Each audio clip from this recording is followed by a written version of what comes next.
শত সংকট, শত সংশয়, জয়ের হাতছানি থেকে শত হতাশার ভয়, সর্বদা সাথে ছিল একতাই এই সারা বাংলাদেশ।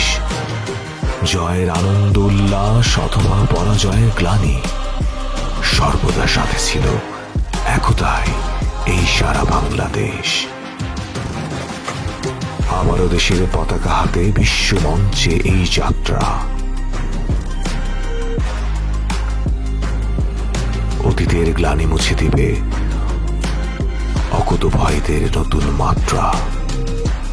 সাথে ছিল, সাথে থাকবে একতাই এই সারা বাংলাদেশ।